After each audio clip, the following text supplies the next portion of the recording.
स्वागत है। आइए आज आप सब जानेंगे वर्ष 2024 में देवशयनी एकादशी का व्रत कब धारण किया जाएगा, किस दिन से चातुर्य मास शुरू होगा। तो जानेंगे देवशयनी एकादशी व्रत के शुभ मुहूर्त के बारे में, पारण समय के बारे में, इस दिन क्या करना चाहिए नहीं करना चाहिए। तो आइए जानते हैं व्रत पूजा महत्व के बारे में। आप सभी भक्तों को देवशयनी एकादशी व्रत की ढेर सारी शुभकामनाएं। आषाढ़ मास शुक्ल पक्ष की एकादशी को इसे देवशयनी एकादशी और विष्णु शयनी एकादशी के नाम से जाना जाता है। देवशयनी एकादशी के दिन से ही चातुर्य मास की शुरुआत मानी जाती है, जो कि 4 महीनों के लिए सभी प्रकार के शुभ और मांगलिक कार्य बंद हो जाते हैं और फिर कार्तिक मास शुक्ल पक्ष की देव प्रबोधनी एकादशी के दिन से शुभ और मांगलिक कार्य जो कि शुरू होते हैं।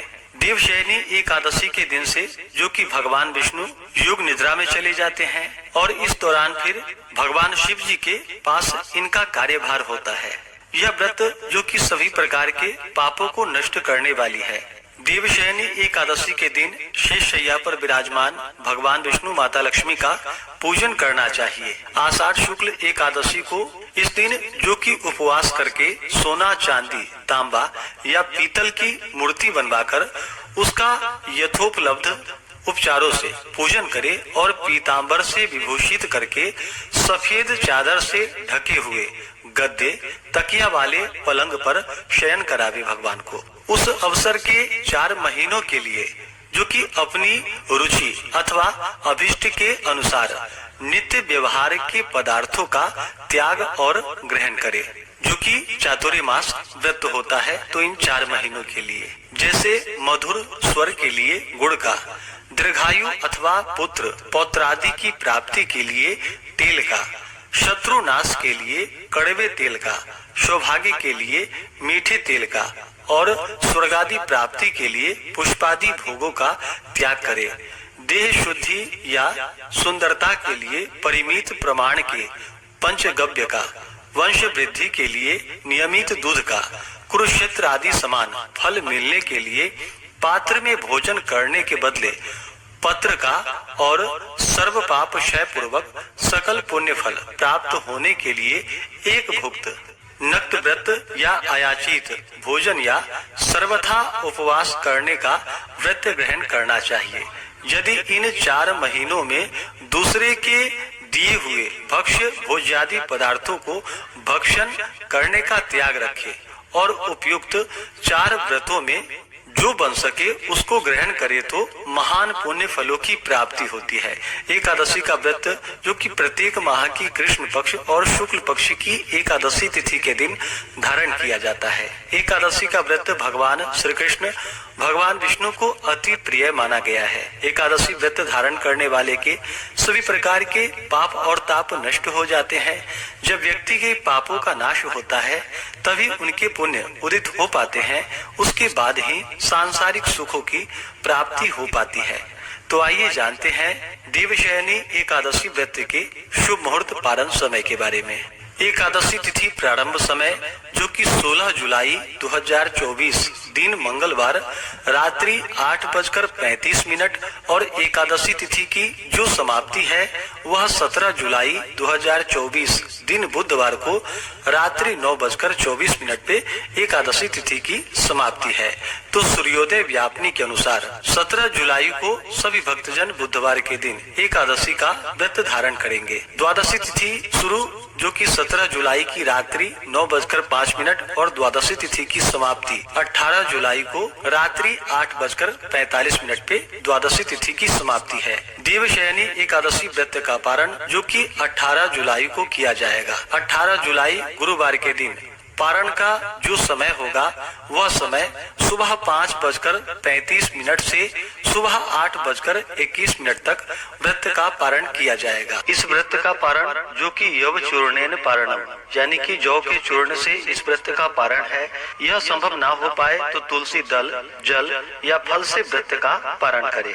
17 जुलाई को ब्रह्म मुहूर्त का जो समय होगा वह समय सुबह 4:06 से सुबह 4:46 तक होगा।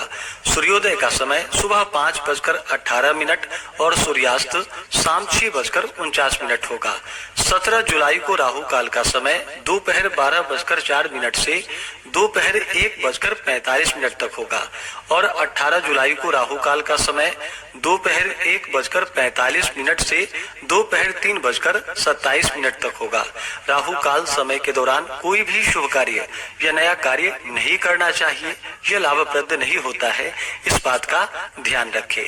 योग जो कि शुभ योग होगा सुबह 7:03 तक एकादशी तिथि के दिन, उसके बाद शुक्ल योग होगा। नक्षत्र जो कि अनुराधा नक्षत्र रात्रि 3:13 तक, उसके बाद ज्येष्ठा नक्षत्र। जो भी भक्तजन एकादशी का व्रत धारण करने वाले हैं उन्हें दशमी के दिन से ही व्रत में नियमों का पालन करना चाहिए। दशमी तिथि के दिन सुबह उठ करके स्नान करके दशमी तिथि के दिन जो कि सूर्यास्त होने से पहले ही भोजन ग्रहण कर लेनी चाहिए। रात्रि में ब्रह्मचर्य का पालन करते हुए भगवान विष्णु एकादशी व्रत का स्मरण करते हुए सोना चाहिए। एकादशी की सुबह उठ करके नित्य क्रियाओं से निवृत्त होकर के गंगा नदी में या घर के नहाने के पानी में थोड़ा सा गंगा जल मिला करके स्नान करना चाहिए। शुद्ध वस्त्र धारण करना चाहिए। एकादशी तिथि के दिन जो कि दिन रात्रि उपवास रहते हुए, जो उपवास नहीं रह पाए, जिनका स्वास्थ्य सही ना हो, तो आप एक समय फलाहार ग्रहण करके व्रत को धारण करें और इस दिन सुबह और शाम के वक्त पूरे विधि विधान के साथ भगवान विष्णु का, माता लक्ष्मी का, भगवान श्री कृष्ण का पूजन करना चाहिए। और शाम के समय में देवशयनी एकादशी तिथि के दिन भगवान विष्णु के निमित्त जो कि सोने के लिए सज्जा तैयार करनी चाहिए। भगवान विष्णु को शयन करवाना चाहिए। रात्रि जागरण करते हुए, भजन कीर्तन करते हुए समय को व्यतीत करना चाहिए। एकादशी व्रत में भगवान का पूरे विधि विधान के साथ पूजन करके एकादशी व्रत का कथा श्रवण करना चाहिए। इस दौरान विष्णु सहस्त्र नाम, विष्णु चालीसा, पुरुष सूक्त आदि का पाठ या श्रवण करना चाहिए। एकादशी व्रत का कथा श्रवण करनी चाहिए। एकादशी की रात्रि जागरण करते हुए समय को व्यतीत करना चाहिए। द्वादशी की सुबह उठ करके नित्य क्रियाओं से निवृत्त होकर के स्नान करके शुद्ध वस्त्र धारण करके भगवान का पूजन और आरती कर लेनी चाहिए। इसके बाद ब्राह्मणों को भोजन करवाए, ब्राह्मणों को दान और दक्षिणा दे और फिर समय के अनुसार व्रत का पारण करना चाहिए। ब्राह्मण को भोजन नहीं करा पाए, दान देने का समय ना मिल पाए, व्रत का पारण पहले ही करना हो, तो ब्राह्मणों के निमित्त जो भी आपसे बन सके अन्न वस्त्र उनके निमित्त निकाल करके रख दे और फिर बाद में जाकर के आप ब्राह्मण को प्रदान कर सकते हैं। इस प्रकार से जो भी भक्तजन व्रत को धारण करते हैं तो उनके सभी प्रकार के पापों का नाश होता है और अंत समय में भगवान विष्णु के धाम की प्राप्ति होती है। तो आशा करता हूँ कि यह जानकारी आपको अच्छा लगा हो। ऐसे ही ज्ञानवर्धक जानकारियाँ प्राप्त करते रहने के लिए, व्रत पूजा के बारे में जानने के लिए, कथा को सुनने के लिए चैनल पे अगर आप पहली बार आए हैं तो चैनल को लाल बटन दबा करके सब्सक्राइब करें।